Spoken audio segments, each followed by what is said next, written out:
Hey guys, welcome to another episode of the Nihongo Master podcast. I'm your host Azra, and so far, our season's theme of Japanese mannerisms have covered pretty much the basics you need to not offend anyone when you go to Japan, regardless for work or holiday. We struggle to fit all the topics of Japanese etiquette in the limited episodes we have in the season, since we're all aware that Japanese culture has quite the fair share of unique customs. But we try our best to share with you as much as possible. And on that note, today's topic will cover a few special occasions along with the unique customs and mannerisms that come with them. I think every culture has a certain way of doing things for these occasions, and it's no different in Japan. In fact, depending on the region as well, things can be done quite differently. Over at our various social media platforms, we have launched a Tour of Japan campaign. Until the end of the month, we zoom into Kanto, before moving to a different region next month. Now back onto the focus for today, we'll look at 3 types of occasions: weddings, funerals, and home visits.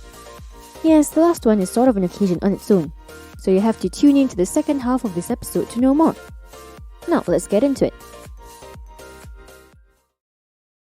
Weddings are, without a doubt, a big event.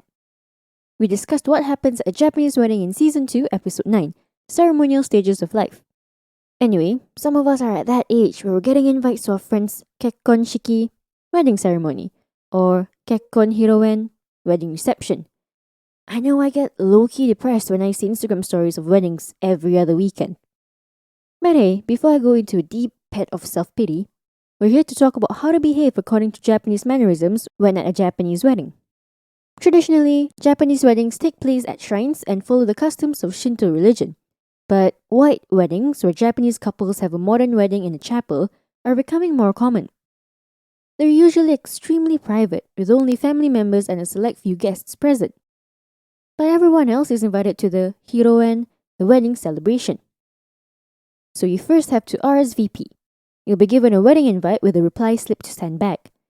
Fill this one in and post it back regardless of whether or not you're going. After RSVPing, the tricky part comes in: preparing the wedding gift. And by gift, I mean goshugi, gift money. On average, it's 3 bills of 10,000 yen. Yep, 30,000 yen, which is about $300. If you're the boss to the bride or groom, tough luck. You've got to fork out about 50,000 yen instead. While the amount you give is not fixed, even-numbered amounts are avoided, because this can imply the idea of being split. Now, the wedding gift has to be in a goshugi bokuro, a standard envelope for weddings, which you can easily get at a konbini. Oh, and even if you can't attend, you're still expected to give goshugi, just slightly lesser. Now that we have that important bit out of the way, you're set to not totally embarrass yourself. Put on the nice suit or the elegant dress and enjoy yourself at the wedding celebration. You might even find hikigashi or hikidemono on your seat at the banquet, which is a gift for the guests. Hikigashi is often sweets and pastries, and hikidemono are fancy gifts like cutlery or glasses. And I mean, it goes without saying to be on your best behavior during the wedding, like any other wedding you attend. Even at the nijikai, the after party, if you're invited to that. And if you are, prepare another 10,000 yen, even though you have to control yourself and not drink too much. And that's pretty much the basics of Japanese wedding etiquette. As long as the goshugi is prepared, you won't really get much else wrong. Here's a quick vocab recap. Kekkon shiki, wedding ceremony. Kekkon hiroen, wedding reception. Both the words contain kekkon, which means wedding. To say to marry, it's kekkon suru. Goshugi, money gift. Goshugi bukuro, envelope for the money gift. Hikigashi, wedding gift for guests that contain pastries and sweets. Hikidemono, wedding gifts for guests that contain cutlery or glasses. Nijikai, wedding after party. Now the next one we'll look at is funeral etiquette. It's not a joyous occasion, but an event nonetheless. Some may say it's a celebration of one's life, but when they have passed. Every culture has their own rituals for burial services, and in Japan, unlike weddings, which is usually Shinto, funerals follow Buddhist customs. If you're invited to a Japanese funeral, kokubetsu shiki or ososhiki, dress in full black. Bring with you juzu, or Buddhist prayer beads. On top of that, Don't forget the koden, which is condolence money for the family of the deceased. The amount is usually used to pay for the funeral, and it can be anywhere from 5,000 yen to 30,000 yen. Similar to wedding money gifts, only give odd numbers, and definitely avoid the number 4, as the word in Japanese is shi, which also means death. There are 2 days of visiting, the actual funeral day and the day before the funeral ceremony, which is the ceremonial wake.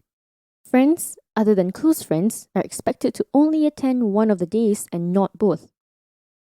During the otsuya, the wake, a Buddhist priest would be present to chant a sutra while the bereaved offer incense. Nowadays, those who can't make it to the funeral go to the wake. Afterwards, there's the okiyome, where guests eat and drink and talk about the good old times.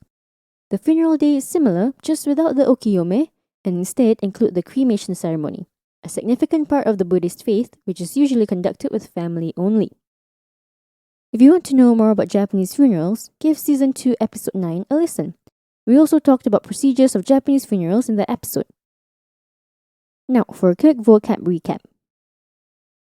Kokubetsushiki or ososhiki, funeral service. Otsuya, ceremonial wake.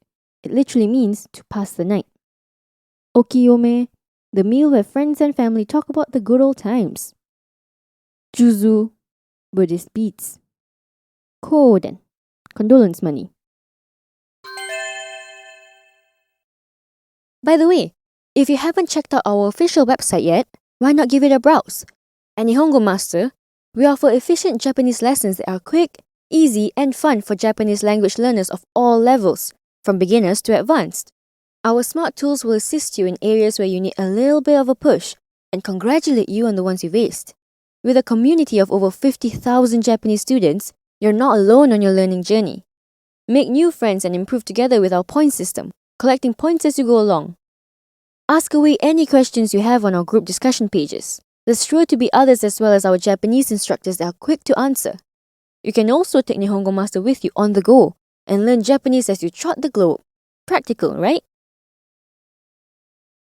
The third occasion you should be mindful of the customs is when visiting other people's houses. Some of you might be waiting for the reason as to why this is an occasion. That's because being invited to someone's house is considered an honor, and many Japanese people regard their own homes as being too humble to entertain guests. Before entering someone's house, if you have a coat or hat on, it's polite to remove them before the host opens the door. Similarly, when leaving, it's better to put them on only when the host has closed their doors. So that's step number 1. Step number 2 is to leave your shoes at the door. Unlike some Western houses, you don't wear your outdoor shoes in any Japanese homes. Instead, you leave them at the genkan, which are entryways at the door. You often arrange the shoes to face the door after taking them off and not step on the ground of the genkan. Hop directly onto the elevated area, which is considered as part of the house. Most of the time, your hosts will offer you house slippers called uwabaki, and if they don't, socks are okay too in informal situations. Here's a tip. This no shoe rule also applies to ryokans, which are Japanese-style inns, and any other indoor facilities too. So you might want to carry around a nice fresh pair of white socks. And any suitcase or luggage with wheels that you have should be carried instead of pulled. Especially so with tatami rooms. This is to not only protect the flooring, but also not to carry dirt from outside into the house. And well, other than that, basic visiting rules apply. Be polite guests and have a blast with your friends. Now, on to our final vocab recap. Genkan, entryways where you leave your outdoor shoes. Uwabaki, indoor shoes. Tatami, a type of Japanese mat. Ryokan, Japanese-style inns. There you have a rundown of 3 different occasions in Japan with 3 different sets of etiquette. Which situation is the most different from your own culture? Tell us your thoughts by commenting on our social media platforms. You can find us on Twitter, Facebook, and Instagram. Also, head over to the Nihongo Master blog if you're interested in reading up on topics like these some more.